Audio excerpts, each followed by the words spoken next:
Robbie and Sean Higgins good to go, Brad? Yeah, they should be. They've trained really well the last couple of weeks, so they've had really good pre-seasons and only some really minor interruptions. So they're really well prepared, and provided they get through training today, they should be available. Any chance for any debutants in that 22? Yeah, there will be. There's some guys who have really put their hand up through the pre-season, and I think probably the one that stands out is Jed Anderson coming across from Hawthorn. He's done everything that we've asked of him, and he's added a really dynamic element to our forward half, and we're looking forward to seeing him play. So he's a chance, but we're going to have some really unlucky players who miss out. So, but that comes when you've got good availability, which we have. Any first-year debutants, or are you sort of keeping that under wraps for now? Look, they've all impressed at various stages, but I think that it's going to be a challenge for those boys to push into our final 22 just based on some of the senior players that are available for selection. But we're really enthusiastic about their future. A bit of talk about North getting off to a fast start this season. How do you? Andrew Swallow, those guys have sort of talked about the importance of it. Yep. How do you think you're placed after the pre-season? Oh, well, it's really hard to gauge. I mean, I hear all sorts of different comments at this time of year. Different teams are doing different things. They've improved certain areas, but I'll tell you one thing they can't judge is how much everyone else has improved. So we've taken care of our part. All the areas that we can control, we think we've improved. But ultimately, it's how much we've improved versus our opposition, and we can't answer that until we get out and play. But that being said, we've got great confidence in our preparation, and we've got great confidence in the availability of our list. So, we're well prepared, we're ready to go, and we'll see what the opposition throw up. This round one hoodoo, I mean, you haven't won a round one match since 2009. Coincidence, or is it something you've been really focusing on?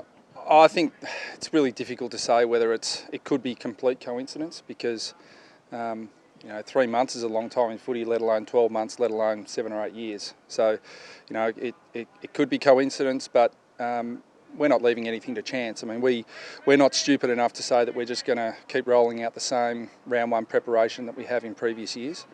We played a lot more games than we have previously. We tweaked our training structure pretty significantly to be more ready to go at the start of the year. So, we're as I said, we're really well prepared.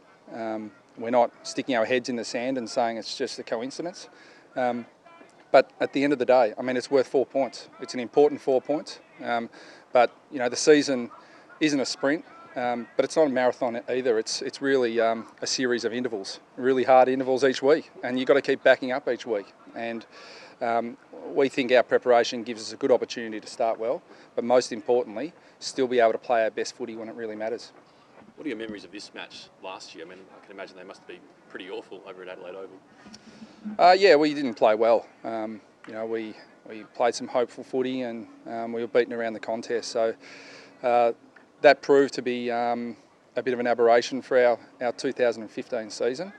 But we've got to make sure that we don't have another one, round one, in 2016. So the boys are really, really keen to play. I think all 18 clubs have got a lot of players who are just primed and ready to play round one, and we're certainly no exception.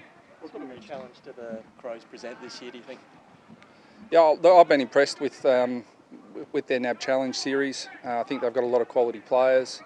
I think that they're a bit of a hard team to gauge, because we've played them 3 times in 3 years, essentially. And each time we played them, they've had a different coach. So, there's a long time between matchups. But what I have seen has impressed me, and I've got a lot of respect for their players, and they'll come across wanting to make a good account of themselves, and I think it's going to be a fierce challenge. How much can Daniel Wells improve North Melbourne? Look, who knows? I mean, Wellsy is not going to be the difference, I know that.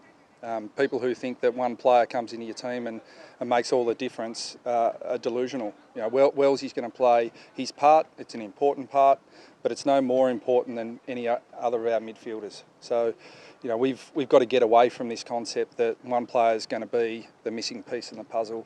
Our strength is and has always been the strength of the collective, and Wellsy's only part of that collective. Having said that, Todd Goldstone's a pretty important player in the mix, 150th game. How's the game sort of going to be for him this year, trying to carry that load? Oh, it'll be easier because the opposition are probably going to have to do the same thing or go completely the other way and try and double team him. So either way, we think it's an advantage to us. But you know, he's a really good player. But I mean, we've got multiple ruck options. You know, we're really just delighted with Matt Jack Dawes' game last week. So he comes into calculations, gives us different flexibility. Can obviously play forward, but is a really attacking ruck option for us as well. You know, and Brown and Petrie have rucked significant amounts through their careers as well. So, yeah, Goldie's important, but as I said, if you know, we're not pushing all our chips into the Goldstein corner.